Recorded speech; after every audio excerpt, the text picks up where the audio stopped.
કરજણ સિંચાઈ યોજના હેઠળ ખાડીઓને જીવંત કરવાની વાત નેત્રંગ તાલુકાના કેટલાક ગામોમાં મૃત હાલતમાં હોવાના દ્રશ્યો સામે આવ્યા છે.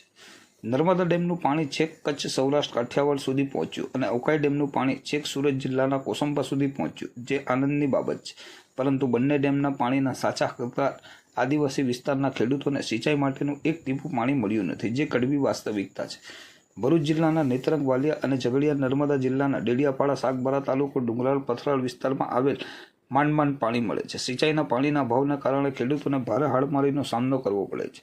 ભરૂચ સાંસદ મનસુખ વસાવાના પ્રયત્નોથી રાજ્ય સરકારે કરોડો રૂપિયાના ખર્ચે કરજણ સિંચાઈ યોજના હેઠળ કરજણ-વાડી પાઇપલાઇન યોજના મંજૂર કરાવી હતી, પરંતુ સમયની સાથે વારંવાર યોજનામાં બદલાવ આવ્યો અને અમુક જ વિસ્તારમાં ખાડી કોતરોમાં પાણી છોડવામાં આવે છે. અમુક વિસ્તારમાં સિંચાઈનું પાણી નહીં મળતા આદિ વિસ્તારમાં અસંતોષ જણાઈ રહ્યો છે, જેમાં નેત્રંગ તાલુકાના ધોલેખમ ડેમ કરજણ ઉદ્ભવન સિંચાઈ યોજનાનું પાણી આપવાની સ્થાનિક રહીશો માંગ કરી રહ્યા છે. જેમાં ધોલેખમ ડેમમાં પાણી ઠાલવવામાં આવે તો ધોલેખમ, આંજોલી, રામકોટ, ઉડી, કુટીર, કુરી, મોટા માલપુર ગામના સિંચાઈ અને પીવાનું પાણી આસાનીથી મળી શકે તેમ છે. ઉલ્લેખનીય છે કે ઉનાળાની સિઝનના પ્રારંભની સાથે જ ગરમીના પ્રકોપના કારણે નદી, નાળા, તળાવ, ચેકડેમ સહિત તમામ જળાશયોમાં પાણીના સ્તરમાં તેજ ગતિએ ઘટાડો થઈ રહ્યો છે.